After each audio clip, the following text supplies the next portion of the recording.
అక్కడ జై శ్రీరామ్ నినాదాన్ని తీసుకొచ్చి రాష్ట్ర వ్యాప్తంగా కులాలకి మధ్య మతాలకి మధ్య గొడవలు పెట్టాలని చూసేటువంటి మీ సీక్రెట్ ఎజెండా రాష్ట్ర ప్రజలకు తెలిసిపోయిందని అయితే నేను మీ ద్వారా రాష్ట్ర ప్రజలకు తెలియజేస్తున్నాను. ఇది ఖచ్చితంగా ఒక వర్గం మీద దాడి. గొంతేనమ్మ గుడి అని లోకల్ ప్రజలు, అక్కడ ఉన్నటువంటి ఎస్సీ గ్రామంలో ఎస్సీ పేటలో ఉన్న ప్రజలు అరుగుతున్నప్పుడు వాళ్ళేం చర్చి కట్టమంటం లేదే. అక్కడ నేను అరుగుతున్న రఘురామకృష్ణరాజు గారిని, వారు అక్కడ చర్చి కట్టమంటున్నారా? కాదు, అక్కడ గుడి కట్టమంటున్నారు. ఏం గుడి కట్టమంటున్నారు? గొంతేనమ్మ గుడి కట్టాలి అంటున్నారు. ఎందుకు అంటే నిన్న రఘురామకృష్ణరాజు గారు చూపించినట్టుగా ఇక్కడ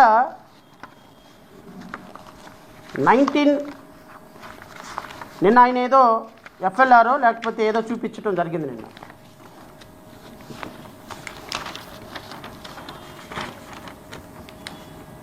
ఎఫ్ఎల్ఆర్ ఆకివీడు విలేజ్,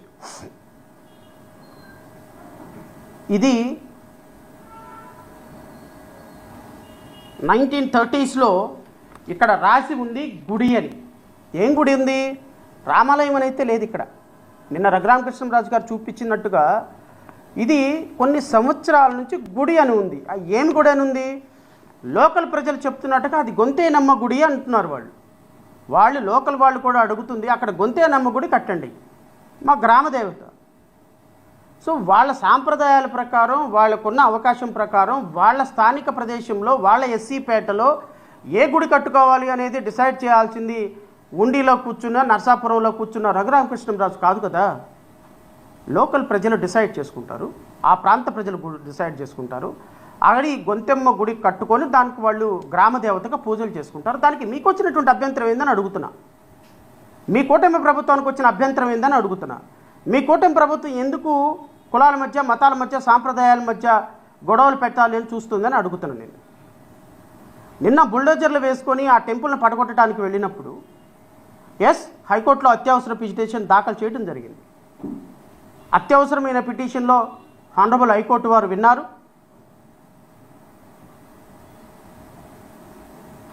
ఎటువంటి అనుమతులు తీసుకోకుండా గుడి, అక్కడ ఉన్నటువంటి గుడి కోల్చడం కానీ కొత్త గుడి కట్టడం కావద్దని కూడా ఆర్డర్ ఇచ్చారు. ఆ ఆర్డర్ను బేస్ చేసుకొని రేపొద్దున అధికారులు, అక్కడ రఘురామకృష్ణరాజు కాదు నిర్ణయం తీసుకోవాల్సింది. సెక్షన్ 202 ఆఫ్ మున్సిపాలిటీ యాక్ట్ 1965 ప్రకారం ఏదైనా మతపరమైన కట్టడం కట్టాలి అంటే ఆ మతపరమైనటువంటి కట్టడానికి అక్కడ ఉన్నటువంటి మున్సిపల్ కమిషనర్ లోకల్ ఇన్స్పెక్షన్ చేసిన తర్వాత మాత్రమే, లోకల్ ప్రజల అభిప్రాయాలు తీసుకున్న తర్వాత మాత్రమే, గ్రామసభ నిర్వహించిన తర్వాత మాత్రమే అక్కడ ఏదైనా మతపరమైనటువంటి కట్టడాన్ని అనుమతించాలి. ఇది ప్రజాస్వామ్య దేశం రఘురామకృష్ణరాజు గారు. ప్రజాస్వామ్య దేశంలో లోకల్గా ఉన్నటువంటి ప్రజల యొక్క విశ్వాసాలను ప్రకారం అక్కడ గొంతేనమ్మ గుడి కట్టాలా, రామాలయం కట్టాలా అనేది వాళ్ళు డిసైడ్ చేసుకుంటారు. అంతేగాని ఉండిలోనో లేకపోతే నర్సాపురంలో కూర్చున్న రఘురామకృష్ణరాజు కాదు, లేకపోతే తాడేపల్లిలో కూర్చున్న ముఖ్యమంత్రి కాదు, లేకపోతే మాదాపూర్లో కూర్చున్న పవన్ కళ్యాణ్ కాదు డిసైడ్ చేసేది అని నేను మీ ద్వారా రాష్ట్ర ప్రజలకు తెలియజేస్తున్నా. ఇప్పుడు అక్కడ ఉన్నటువంటి గొంతేనమ్మ కూడా రామాలయం అని డిసైడ్ చేయవలసింది అధికారులు. Let authorities will decide. మీరు వాళ్ళని ఎలా చేయండి, ఫ్రీ అండ్ ఫెయిర్ మేనర్లో ఇన్వెస్టిగేషను, ఎంక్వైరీ చేసేదానికి అవకాశం ఇవ్వండి. అధికారులు అక్కడికి వెళ్తారు. అది గొంతేనమ్మ గుడి అయితే గొంతేనమ్మ గుడి అంటారు, లేకపోతే మీరు చెప్తున్నట్టుగా రామాలయం అయితే రామాలయం అంటారు. అధికారులు will decide, authorities will decide.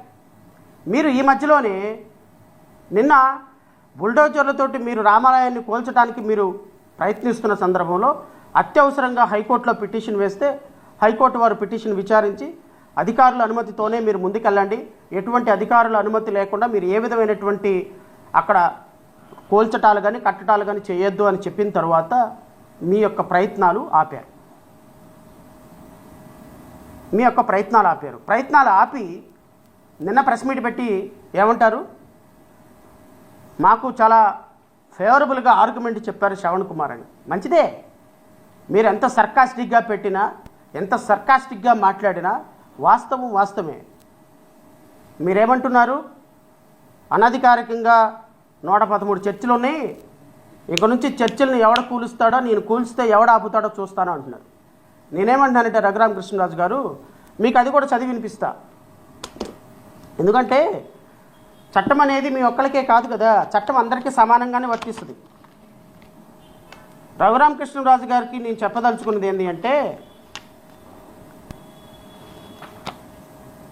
2002 Andhra Pradesh గ్రామ పంచాయతీ లేఅవుట్ రూల్స్ ప్రకారం, రూల్ 26 ప్రకారం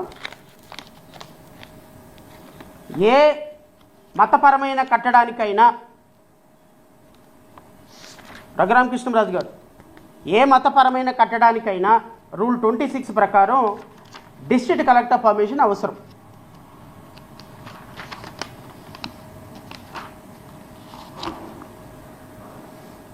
No site shall be used for the construction of a building intended for public worship or religious purposes without prior approval of the collector of the district, who may refuse such approval.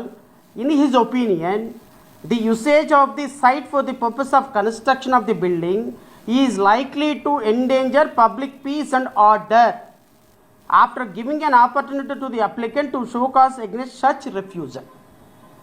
నేను మళ్ళీ రాష్ట్ర ప్రజలకు అర్థమవడం కోసం ఇంకొకసారి చెప్తా.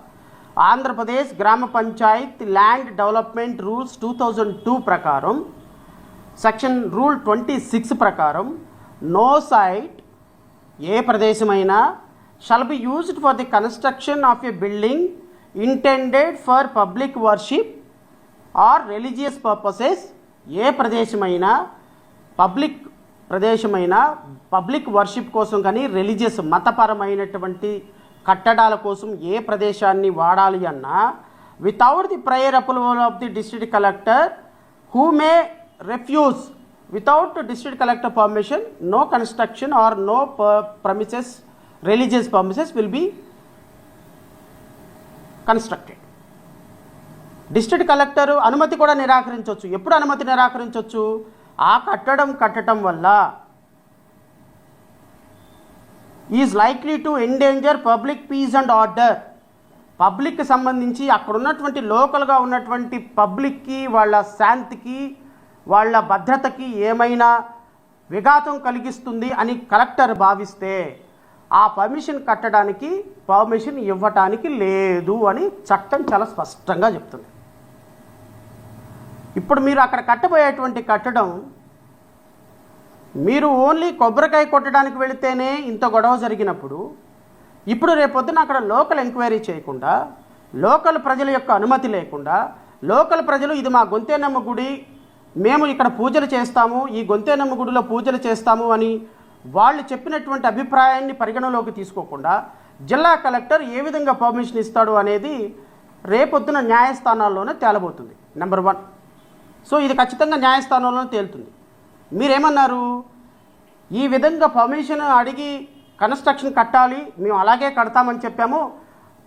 మా ఆకివీడులో 113 చర్చిలకి permissions లేవు, 113 చర్చిల్ని నేను రేపటి నుంచి పడేస్తాను, ఎవడు అడ్డొస్తాడో చూస్తాను అన్నావు. నేను రఘురామకృష్ణరాజు గారిని అడుగుతున్నా, రఘురామకృష్ణరాజు గారు, ఆకివీడు గ్రామంలో మీకు 113 చర్చిలే కనపడింది. ఈ రిలీజియస్ కన్స్ట్రక్షన్ అనేది it is not meant for only for churches, for your kind information.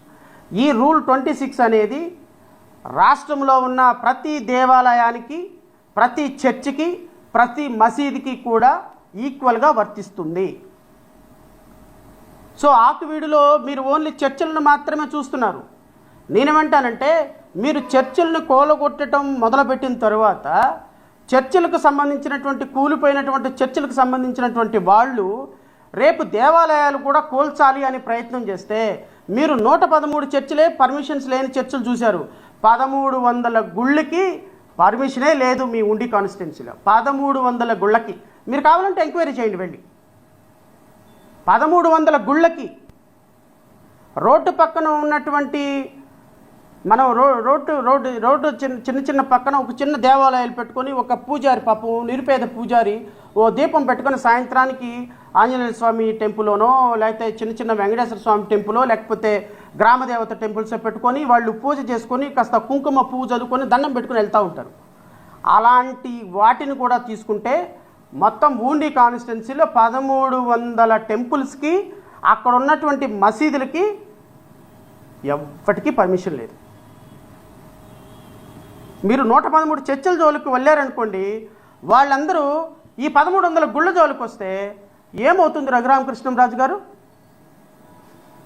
మీ యొక్క కాన్స్టిట్యున్సీలో మీరు ఓడిపోయినా గెలిచినా పర్లేదు, మీరు బొడ్డుకి మసి రాసుకొని కూర్చున్నారు, మీరు ఏదైతే అదేంది విడిచేసినోడు వీధికి పెద్ద అన్నట్టు మీరు అన్నీ విడిచేశారు కాబట్టి మీరు ఊండి కాన్స్టిట్యున్సీకి పెద్ద అయిపోయినారు. మీ దెబ్బతోటి మిగతా కాన్స్టిట్యున్సీలు దెబ్బ పడితే ఒక్కొక్క కాన్స్టిట్యున్సీలో రమారమి 2000 నుంచి 3000 గుళ్ళకి రాష్ట్రంలో దేనికే పర్మిషన్ లేదు, జిల్లా కలెక్టర్ పర్మిషను. మరి ఈ విధంగా ఆర్ఎస్ఎస్ కార్యకర్తలతోటి ఆర్ఎస్ఎస్ భావజాలంతో చర్చల మీద పడితే, వీళ్ళందరూ వచ్చి గుళ్ళ మీద పడితే ఏమైపోతుంది మత సామరస్యం ఈ రాష్ట్రంలో? ఒక్కసారి ఆలోచించమంటున్నా. ఈ రాష్ట్రానికి ఒక డిప్యూటీ స్పీకర్గా చట్టాన్ని నేను గౌరవిస్తాను, నేను చట్టానికి బద్ధుడనే ఉన్నానని అంటున్నారు కదా. నిన్న హైకోర్టులో నేను పిటిషన్ వేసినప్పుడు కమిషనర్ అప్రూవల్ లేకుండా బిల్డింగ్ పర్మిషన్ కోసం, లేకపోతే కలెక్టర్ అప్రూవల్ లేకుండా రిలీజియస్ పర్మిషన్ కోసం మీరు ₹1 కోటి ఇప్పటికీ ఎలా కలెక్ట్ చేశారు ప్రజల డబ్బుల దగ్గర నుంచి అని నేను అడుగుతున్నాను. మీకు సమాధానం చెప్పండి. మీరు ఇంత సభ్యతగా ఇంత చక్కగా రూల్ ప్రకారం మాట్లాడతారు. ఎస్సీగా ఉన్నవాడంట ఇట్ట బైబిల్ పట్టుకొని చర్చికి వెళ్ళిపోతే, అరే అబ్బాయిలు దేవుని మీ శాపం మీ మీద తగులును గాక, మీరు శాపగ్రస్తులైపోదురు గాక అని బైబిల్ లాంగ్వేజ్లో మాట్లాడి సర్కాస్టిక్గా మాట్లాడుతున్నారు కదా. నేను అడుగుతున్నా, మీరు గవర్నమెంట్ అప్రూవల్ లేకుండా, కలెక్టర్ ఎన్ఓసి లేకుండా, మున్సిపల్ కమిషనర్ పర్మిషన్ లేకుండా ఏ విధంగా ₹1 కోటి కలెక్ట్ చేశారు? నేను హైకోర్టులో పిటిషన్ వేసిన తర్వాత నిన్న మున్సిపల్ కమిషనర్కి ప్లాన్ కోసం అప్లై చేశారా లేదా? మీరు రాష్ట్ర ప్రజలకు సమాధానం చెప్పండి. మీరు ఏ రోజు ప్లాన్ అప్లై చేశారు మున్సిపల్ కమిషనర్కి, కలెక్టర్కి ఏ రోజు ఎన్ఓసి కోసం అప్లై చేశారో ప్రజలకు ఒక్కసారి సమాధానం చూపించండి. నిన్న మీరు అప్లై చేసినటువంటి పర్మిషన్ చూడండి. మీరు గవర్నమెంట్ పర్మిషన్ పెట్టలేదు, కలెక్టర్కి పర్మిషన్ పెట్టలేదు, మున్సిపల్ కమిషనర్కి పర్మిషన్ పెట్టలేదు, మీ దగ్గర కనీసం ఒక పీస్ ఆఫ్ డాక్యుమెంట్ లేదు. మీరు ఏ విధంగా ₹1 కోటి కలెక్ట్ చేసి ప్రజల దగ్గర నుంచి ₹1 కోటి నేను బిల్డింగ్ కడతాను, రామాలయం కడతానని ప్రజల డబ్బును తీసుకున్నారు మీరు అప్రూవల్ లేకుండా? మీకు నిజంగానే న్యాయంగా నిజాయితీగా మీకు చట్టం మీద గౌరవం ఉంటే అన్ని అప్రూవల్స్ తీసుకున్న తర్వాత మాత్రమే డొనేషన్స్కి వెళ్ళాలి. ఒక ట్రస్ట్ ఏర్పాటు చేసేసి డొనేషన్ కలెక్ట్ చేసేసి ఆ ₹1 కోటిని మీరు ప్రజల దగ్గర నుంచి without building permission, without district collector permission లేకుండా వసూలు చేసినందుకు మీ మీద కేసు పెట్టడానికి లేదా? ప్రజల సొమ్ముని అన్ఆథరైజ్డ్గా కలెక్ట్ చేసినట్టు